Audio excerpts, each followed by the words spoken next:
The core wardrobe really is the secret to getting dressed, because once you have the core wardrobe, you can, one, create unlimited amount of outfits with just those pieces, and then you can add in fun, special pieces. That is the secret to getting dressed, and it really is less is more. Hi, I'm Melanie Barr. Welcome to the She Built It Experience with Melanie.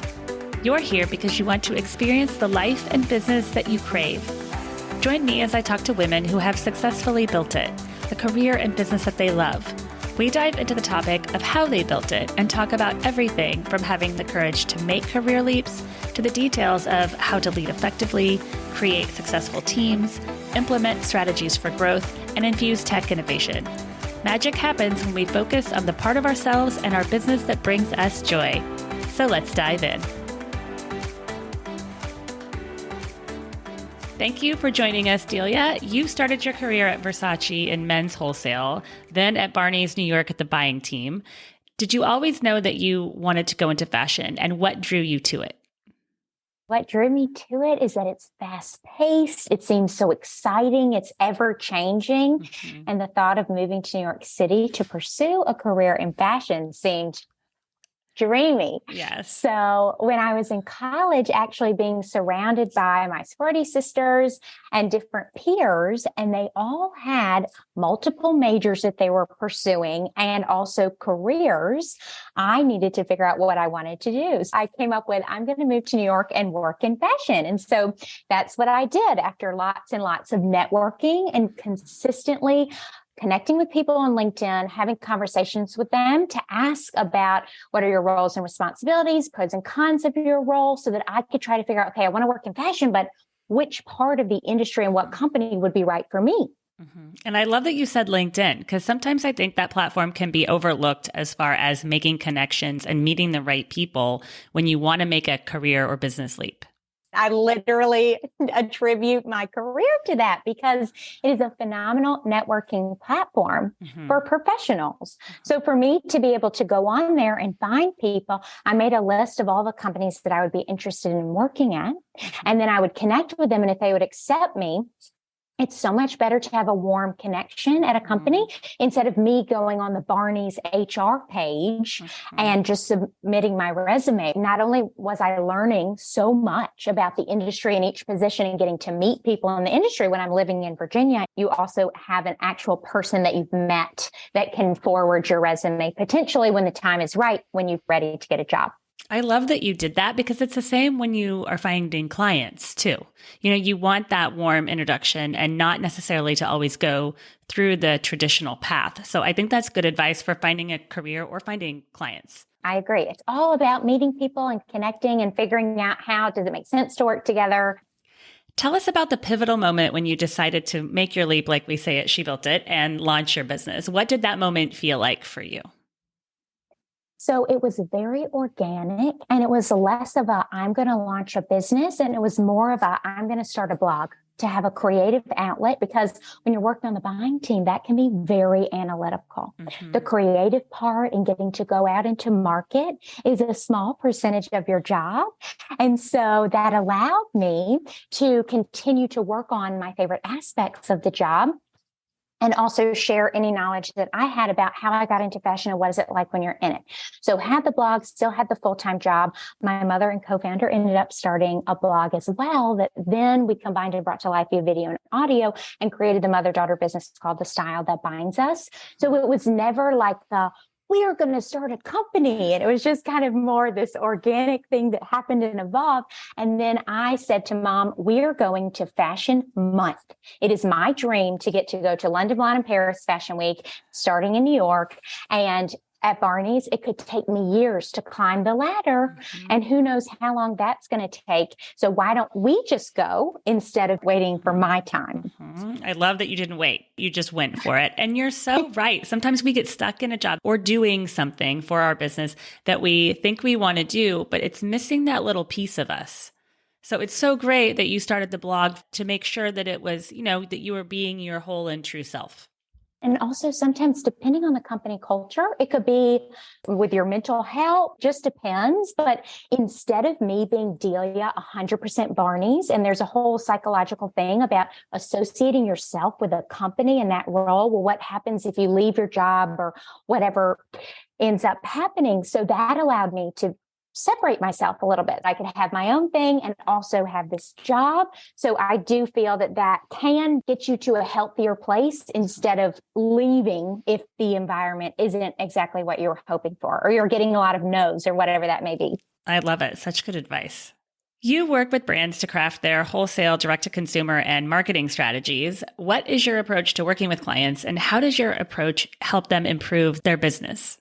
Yes, exactly. So when I left Barney's, I was reflecting on my time there. What was my favorite thing about working there? One of those things was discovering emerging brands, launching them, and closely partnering with them, helping them to grow.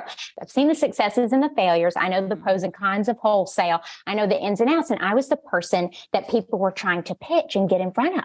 If their dream was to be sold at Barney's or Bergdorf's, I know what my goals are and what I'm looking for. So I felt like I could really help brands to avoid expensive mistakes and heartaches. How many times did my vendors call me crying on the phone over something that happened? Yes. And it's a hard industry. It's a very tough industry.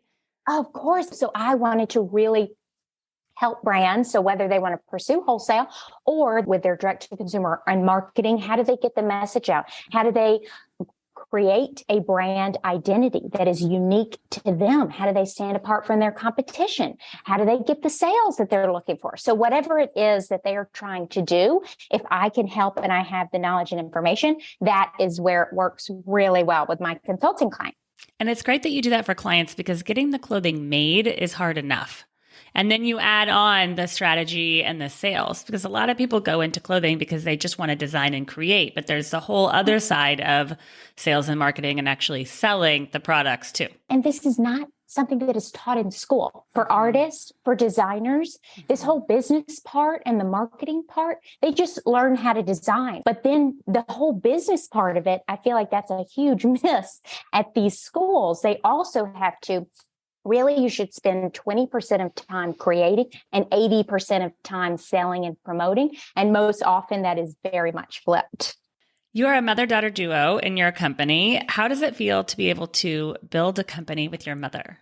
It's lovely. It's being an entrepreneur. It's the journey. There's so many ups and downs. And to get to experience it with her is really special. So I'm thrilled that we got to do that and we're on this adventure together. I have an 8-year-old daughter, and I can only imagine it would be so much fun. Yeah, even just last night, she says, I don't ever want to live without my mom. And I'm like, well, I hope you always feel that. I mean, I know she won't always feel that way. And I want her to go fly and do everything in her life. But it would be so much fun, I would think. And, someone that you could be honest and real with, I'm sure that has to be helpful. Oh, yes. And they've got your back. I mean, it's not something where, like, if you go into a business with your friend or whatever, maybe at some point the tables will turn and that relationship can sour, and that does happen. But when it's family, you're in it to win it. You're stuck together for life. I will be honest, I love clothes, but I'm the worst shopper. You support women to take the stress out of getting dressed. How are you able to do this? So Mom is a personal stylist. And so what she does when she works with her clients, she does a closet edit. So you figure out what to keep, what to give away or donate. And then you get a core wardrobe. The core wardrobe really is the secret to getting dressed, because once you have the core wardrobe, you can, one, create unlimited amount of outfits with just those pieces. And then you can add in the fun, special pieces. That is the secret to getting dressed. And it really is less is more. So it's not always having the biggest wardrobe and closet isn't necessarily even the goal. So that is how she works with clients to take the stress out of getting dressed. I love how you both bring your unique strengths to the business. So your mom is the stylist. Are you more on the marketing, brand strategy side? Exactly. Right. So our business is both B2B and B2C. So the B2B part is the behind the scenes, me consulting with brands, and then mom working with women in their closet. She also works with executives to create a core work wardrobe, public speaking, all that, and then also brides, wedding styling. And then the media portion of the business is all the fashion related content through our podcast, newsletter, website, social media, all the things. I love how you bring in your strengths to combine them together. So much fun. Thank you. Right. It's interesting because we had separate careers and then we smushed them together to kind of create this fashion ecosystem. I love it. So much fun. You have a passion for speaking about fashion and judging competitions. What inspires your drive to do this? I'm insanely grateful for the people who gave me their time when coming from Alabama, living in Virginia, going to college, and I was trying to break into this industry. And from day one, I was thrust on the inside of this very exclusive, opaque, sometimes you can't sit with us fashion world. And I wanted to share the information and access that I had with others. That started with the blog and then me talking about how I got into fashion. What is it like when you're in it? And that then led to the style that binds us. Magic happens when we focus on the part of ourselves and our business that brings us joy. What is one way that you make sure to find and live your joy each day? I have a list. So paying attention, what is it that makes you happy? And so when you do, maybe you have a moment and you're like, oh, what should I do? How should I fill the time? But just know the things that make you happy and then make sure to incorporate them in your day. And so if you're someone who, like me, I feel like I always need to be productive. I always need to be doing something. So I would maybe listen to a business podcast while getting ready over listening to music. Because listening to music, I'm not learning anything, but it makes me very happy. I love, love, love music. So maybe sometimes I do need to switch and give myself permission to listen to music and kind of dance around the apartment and get the mood set for the day. So just figure out what makes you happy, incorporate that into your day. And the same thing with your business. Just think about like, what are your favorite things about your job? That's what I did when I was at Barneys. And then could you, or how could you create a company that allows you to do all of those favorite things, because you might not be able to do that at your job. Or there's the whole thing of an intrapreneur. So you still work at a company, but you can kind of be an entrepreneur within the company. So it's going to look different for everyone. I love that. And I love that you gave yourself permission and space to dream. Gosh, sure. I'm such a big yes. I love it. I love it. You kept learning, but you also kept that dreaming open. Your energy is infectious and it's going to carry you through. You're building such a fun business. I'm so happy for you and your mother. Thank you for joining us today. Please tell our listeners how and where they can find you. Yes. So I'm Delia Folk, the co-founder of The Style That Binds Us. We have a website. We have all the social channels along with the blog, links to the podcast, YouTube channel. StyleThatBindsUs.com is a great hub. Thank you for joining us today. I'd love to hear from you. Reach out to me at hello@shebuiltit.com on our She Built It website or at She Built It on social. Thank you to my editor, Rich Streffolino, who always makes us sound good. Until next time, let nothing stop you from experiencing the life and business that you crave.